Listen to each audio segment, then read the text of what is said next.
Assalamualaikum warahmatullahi wabarakatuh. Selamat sore saya ucapkan kepada Ibu dan teman-teman sekalian. Kami dari kelompok 1 akan mempresentasikan hasil tugas kami untuk mata kuliah evaluasi pembelajaran biologi.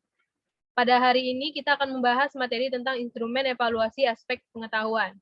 Sebelum itu, izinkan saya memperkenalkan anggota kelompok 1 dimulai dari 1 Anissa Azahra, 2 Angela Islami, yang ketiga saya sendiri Hanjeli Sugandi, yang keempat ada Inayah Fadiah, yang kelima ada Iva Darmayanti, yang keenam ada Mainisa Putri. Baiklah, langsung saja untuk materi pertama akan disampaikan oleh rekan saya yaitu Iva Darmayanti. Kepada Iva dipersilahkan. Baiklah, saya akan menyampaikan materi yang pertama, yaitu 1. Ranah kognitif taksonomi Bloom, revisi Anderson, C1 sampai C6. Taksonomi Bloom setelah dilakukan revisi oleh Anderson and Cradwell pada tahun 2001, terdapat perbedaan yang tidak banyak pada dimensi kognitif. Pada revisi taksonomi Bloom ini dibagi atas 2 dimensi, yaitu 1. Struktur dari dimensi proses kognitif. A. Mengingat. Mengingat ialah dapat mengingat kembali pengetahuan yang diperoleh dalam jangka waktu yang lama. B. Memahami, yaitu membangun makna dari pesan-pesan instruksional, termasuk lisan, tulisan, dan grafik komunikasi. Termasuk di dalamnya yaitu 1. Interpreting, atau menerjemahkan. Yang kedua, exemplifying, yaitu mencontohkan. Classifying, mengklasifikasi. Yang keempat, summarizing, meringkas. Yang kelima, inferring, menyimpulkan. Yang keenam, comparing, membandingkan. Yang ketujuh, explaining, menjelaskan. Yang kedelapan, mengaplikasikan. Yang kesembilan, melaksanakan atau menggunakan prosedur dalam suatu situasi tertentu. Yang C, menganalisis. Kemampuan seseorang untuk merinci atau menguraikan suatu bahan atau keadaan menurut bagian-bagian yang lebih kecil dan mampu memahami hubungan di antara bagian-bagian yang satu dengan yang lainnya. D, mengevaluasi. Kemampuan seseorang untuk membuat pertimbangan terhadap situasi, nilai atau ide atau mampu melakukan penilaian berdasarkan kriteria dan standar. Yang E, membuat, yaitu kemampuan yang menyusun unsur-unsur untuk membentuk suatu keseluruhan koheren atau fungsional, mereorganisasi unsur ke dalam pola atau struktur baru, termasuk di dalamnya itu 1. Generating atau hipotesa, yang kedua planning, perencanaan, dan yang ketiga producing atau penghasil. Sekian materi yang saya sampaikan, saya kembalikan kepada moderator. Baiklah, terima kasih saya ucapkan kepada rekan saya Iva Darmayanti. Materi selanjutnya akan disampaikan oleh rekan saya Inayah Fadiah. Pada Inayah dipersilahkan.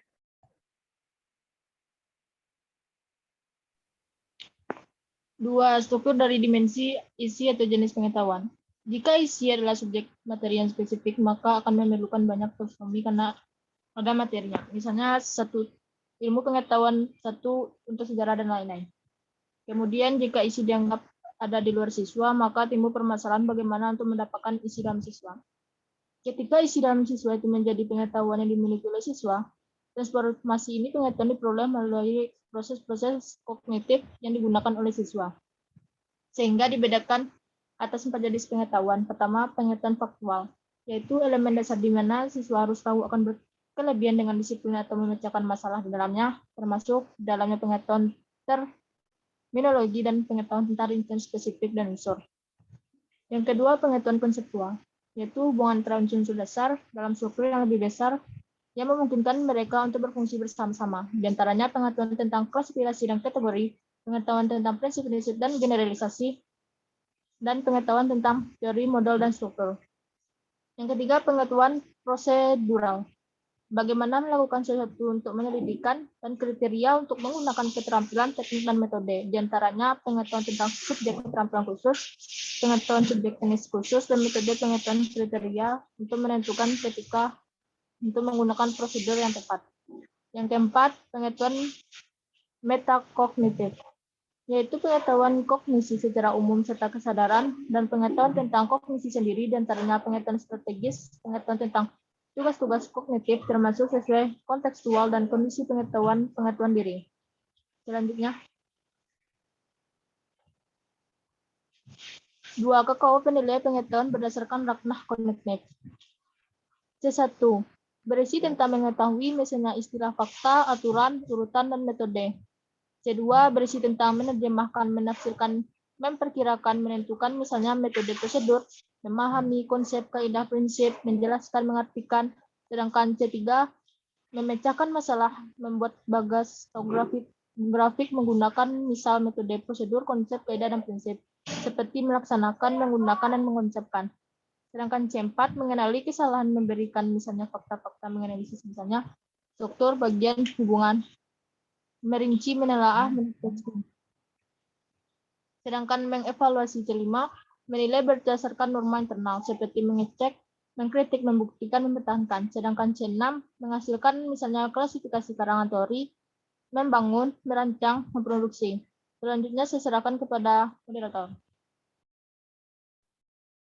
Baiklah, terima kasih saya ucapkan kepada rekan saya. Untuk materi selanjutnya akan disampaikan oleh rekan saya, yaitu Engla. Kepada Engla dipersilahkan. Terima kasih kepada moderator. Saya akan melanjutkan pembacaan materi. Yang ketiga, prinsip penyusunan instrumen evaluasi aspek pengetahuan. A. Kaidah penyusunan instrumen evaluasi. 1. Objektif atau pilihan ganda. 2. Esai dan rubrik. Tes bentuk pilihan ganda. Yaitu yang pertama, butir soal tes bentuk pilihan ganda ini merupakan salah satu bentuk tes objektif yang paling luas dan banyak dikembangkan akhir-akhir ini. Karena dapat digunakan untuk mengukur berbagai tataran pengetahuan dari yang sederhana sampai yang kompleks. Yang kedua, tes pilihan ganda terdiri atas bagian pokok soal atau pertanyaan yang disebut STEM. Dan bagian alternatif jawaban disebut option. Opsi jawaban terdiri atas satu jawaban benar, yaitu kunci jawaban, dan beberapa alternatif jawaban yang disebut pengecoh atau distraktor. Kaidah penyusunan butir tes pilihan ganda. 1. Soal harus sesuai dengan indikator. 2. Pokok soal harus dirumuskan secara jelas dan tegas. 3. Rumusan pokok soal dan pilihan jawaban hendaknya merupakan pertanyaan yang diperlukan saja. Rumusan persoalan hendaknya jangan bertele-tele yang tidak relevan dengan persoalan. Yang keempat, pokok soal hendaknya jangan memberi petunjuk ke arah jawaban yang benar atau hindari sifat asosiatif antara pokok soal dengan alternatif jawabannya. Yang kelima, pokok soal hendaknya jangan menggunakan pernyataan yang bersifat negatif ganda. Yang keenam, pilihan jawaban harus homogen atau logis ditinjau dari segi materi. Yang ketujuh, semua alternatif jawaban benar atau kunci jawaban hendaknya harus sulit dibedakan dengan pengecoh-pengecohnya, khususnya bagi mereka yang belum mencapai tujuan belajarnya. Yang kedelapan, panjang rumusan pilihan jawaban hendaknya relatif sama, atau panjang alternatif jawaban hendaknya tidak memberikan isyarat akan jawaban yang benar. 9. Pilihan jawaban hendaknya jangan menggunakan pernyataan yang berbunyi semua pilihan jawaban di atas salah atau semua jawaban di atas benar. 10. Pilihan jawaban yang berbentuk angka harus disusun berdasarkan ukuran besar kecilnya. Pengurutan tersebut dimaksudkan untuk memudahkan peserta tes melihat pilihan jawabannya. Yang 11, gambar atau grafik atau tabel atau diagram dan sejenisnya yang terdapat pada soal harus berfungsi. 12, setiap soal harus mempunyai satu jawaban yang benar atau paling benar. 13, butir soal hendaknya jangan bergantung pada jawaban soal. 14, penempatan alternatif jawaban yang benar, kunci jawaban hendaknya tidak mengikuti pola sistematis, sehingga tidak memberikan isyarat secara jelas kepada peserta tes tentang jawaban yang benar.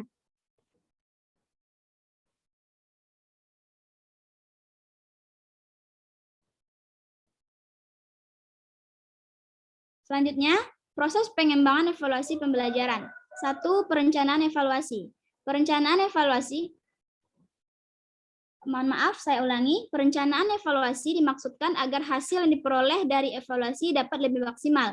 Perencanaan ini penting bahkan mempengaruhi prosedur evaluasi secara menyeluruh. Yang kedua, pelaksanaan evaluasi. Pelaksanaan evaluasi artinya bagaimana cara melaksanakan suatu evaluasi sesuai dengan perencanaan evaluasi. Dengan kata lain, tujuan evaluasi, model dan jenis evaluasi, objek evaluasi, instrumen evaluasi, sumber data, semuanya sudah dipersiapkan pada tahap perencanaan evaluasi yang pelaksanaannya bergantung pada jenis evaluasi yang digunakan. Baik, saya kembalikan kepada moderator. Terima kasih saya ucapkan kepada rekan saya, Enggla Islami Putri. Untuk materi selanjutnya akan dibacakan oleh rekan saya, yaitu Mainisa Putri. Kepada Mainisa dipersilahkan.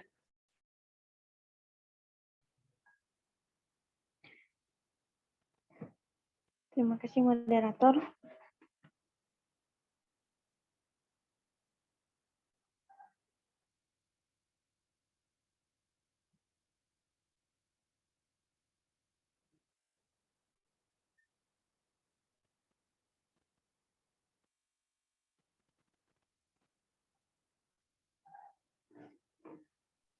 Baiklah, untuk materi ini akan disampaikan oleh rekan saya, Mainisa Putri. Kepada Mainisa Putri dipersilakan.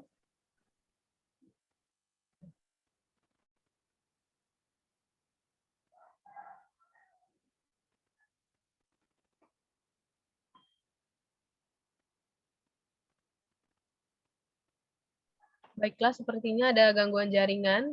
Untuk materi ini akan disampaikan oleh rekan saya, Anissa Azahra. Kepada Anissa Azahra, dipersilahkan. Baiklah, terima kasih moderator. Saya akan menjelaskan materi selanjutnya. Yang 3 yaitu monitoring pelaksanaan evaluasi. Monitoring dilakukan untuk melihat apakah pelaksanaan evaluasi pembelajaran telah sesuai dengan perencanaan evaluasi yang telah ditetapkan atau belum, dengan tujuan untuk mencegah hal-hal negatif dan meningkatkan efisiensi pelaksanaan evaluasi.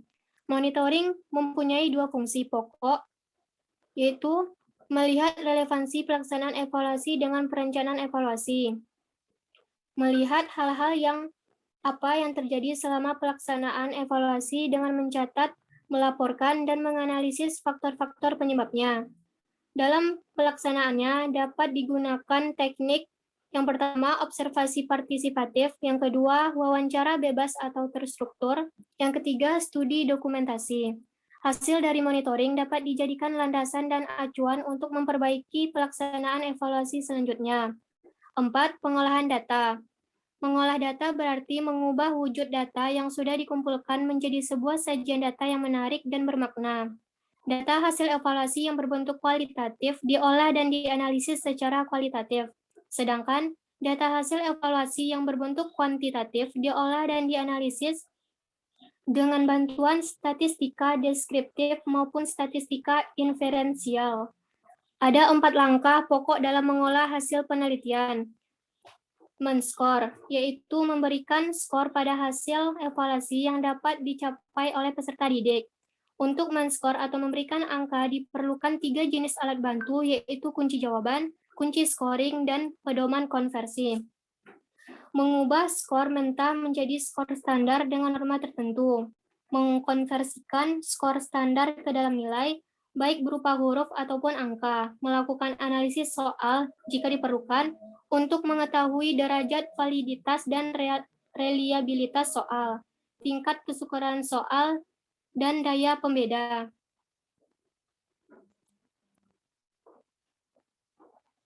Kelima, pelaporan hasil evaluasi. Laporan kemajuan belajar peserta didik merupakan sarana komunikasi antar sekolah, peserta didik, dan orang tua dalam upaya mengembangkan dan menjaga hubungan kerjasama yang harmonis. Oleh karena itu, ada beberapa hal yang perlu diperhatikan, yaitu konsisten dengan pelaksanaan nilai di sekolah, memuat perincian hasil belajar peserta didik berdasarkan kriteria yang telah ditentukan dan dikaitkan dengan penilaian yang bermanfaat bagi perkembangan peserta didik. Menjamin orang tua akan informasi permasalahan peserta didik dalam belajar, mengandung berbagai cara dan strategi berkomunikasi, memberikan informasi yang benar, jelas, dan komprehensif, serta akurat. Laporan kemajuan dapat dikategorikan menjadi 2 jenis. Yang pertama, laporan prestasi mata pelajaran, yang berisi informasi tentang pencapaian kompetensi dasar yang telah ditetapkan dalam kurikulum. Prestasi peserta didik dilaporkan dalam bentuk angka yang menunjukkan penguasaan kompetensi dan tingkat penguasaannya. Yang kedua, laporan pencapaian yang menggambarkan kualitas pribadi peserta didik sebagai internalisasi dan kristalisasi setelah peserta didik belajar melalui berbagai kegiatan, baik intra, ekstra, dan co-kurikuler. 6. Penggunaan hasil evaluasi.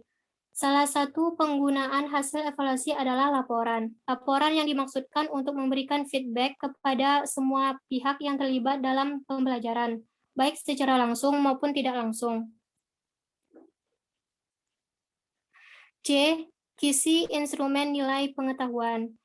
Penilaian pengetahuan adalah penilaian yang dilakukan untuk penguasaan siswa yang meliputi pengetahuan faktual, konseptual, maupun prosedural, serta kecakapan berpikir tingkat rendah hingga tinggi.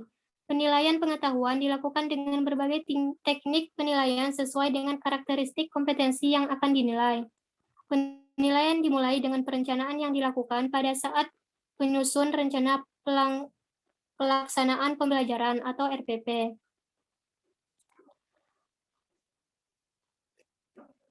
Adapun teknik dalam aspek pengetahuan yaitu tes tertulis. Bentuk instrumennya benar salah, menjodohkan, pilihan ganda, isian atau melengkapi uraian. Tujuannya mengetahui penguasaan pengetahuan siswa untuk perbaikan proses pembelajaran dan pengambilan nilai. Yang kedua, tes lisan. Bentuk instrumen tanya jawab, tujuannya mengecek pemahaman siswa untuk perbaikan proses pembelajaran. Yang ketiga, penugasan. Bentuk instrumen, tugas yang dilakukan secara individu maupun kelompok. Tujuannya memfasilitasi penguasaan pengetahuan bila diberikan selama proses pembelajaran atau penguasaan pengetahuan bila diberikan pada akhir pembelajaran. Yang terakhir ada portofolio. Bentuk instrumennya sampel pekerjaan siswa terbaik yang diperoleh dari penugasan dan tes tertulis. Tujuannya sebagai bahan guru mendeskripsikan capaian pengetahuan di akhir semester. Hanya itu yang dapat saya sampaikan. Saya kembalikan kepada moderator. Baiklah, terima kasih saya ucapkan kepada rekan saya, Anissa Zahra. Untuk materi selanjutnya akan dibacakan oleh rekan saya, yaitu Mainisa Putri. Kepada Mainisa, dipersilahkan. Baik, materi selanjutnya yaitu D. Penskoran penilaian aspek pengetahuan. Penilaian pengetahuan merupakan penilaian untuk mengukur kemampuan peserta didik berupa pengetahuan faktual, konseptual, prosedural, dan metakognitif, serta kecakapan berpikir tingkat rendah sampai tinggi. Penilaian ini berkaitan dengan ketercapaian kompetensi dasar pada KI 3 yang dilakukan oleh guru mata pelajaran. Berikut bagan penilaian pengetahuan ada 3. Yang pertama, tes tertulis berupa penilaian pilihan ganda, benar, salah, menjodohkan, isian atau melengkapi uraian. Kemudian ada tes lisan berupa perintah, kuis, dan tanya jawab. Dan penugasan berupa tugas yang dilakukan secara individu atau kelompok di sekolah, di luar sekolah, dan di rumah.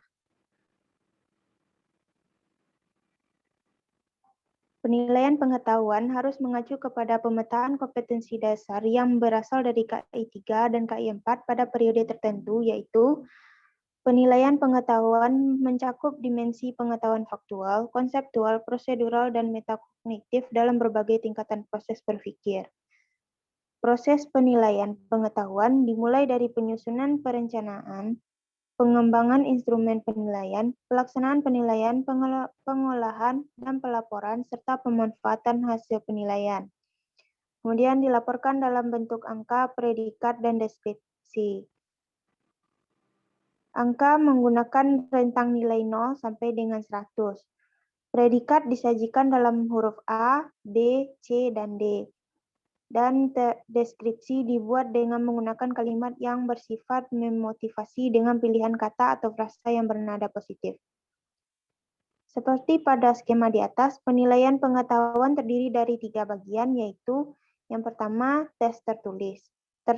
Tes tertulis adalah tes yang soal dan jawabannya secara tertulis, antara lain berupa pilihan ganda, isian, benar salah, menjodohkan, dan uraian. Instrumen tes tertulis dikembangkan dengan mengikuti langkah-langkah berikut, yaitu melakukan analisis KD, menyusun kisi-kisi soal sesuai dengan KD, menulis soal berdasarkan kisi-kisi dan mengacu pada kaidah-kaidah penulisan soal, menyusun pedoman penskoran, dan melakukan penskoran berdasarkan pedoman penskoran.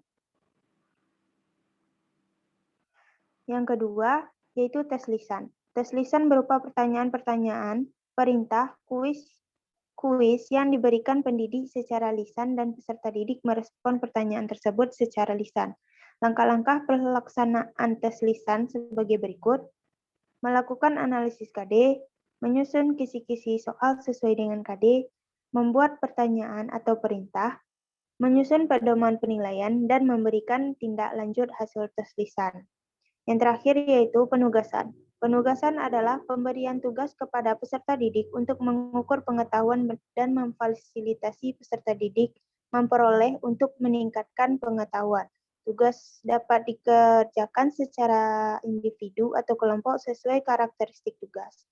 Tugas tersebut dapat dilakukan di madrasah atau sekolah, di rumah atau di luar madrasah atau di luar sekolah. Contohnya, instrumen penugasan. Pengisian deskripsi pada buku rapor. Pengisian deskripsi pada buku rapor mempertimbangkan kecenderungan anak atau kekuatan dan kelemahan tentang muatan mata pelajaran yang terangkum dalam ulangan harian, UTS dan UAS. Penghitungan nilai capaian kompetensi siswa secara kuantitatif dilakukan untuk mengetahui kriteria ketuntasan minimal atau yang disebut dengan KKM sebagai pertimbangan untuk melakukan program remedial.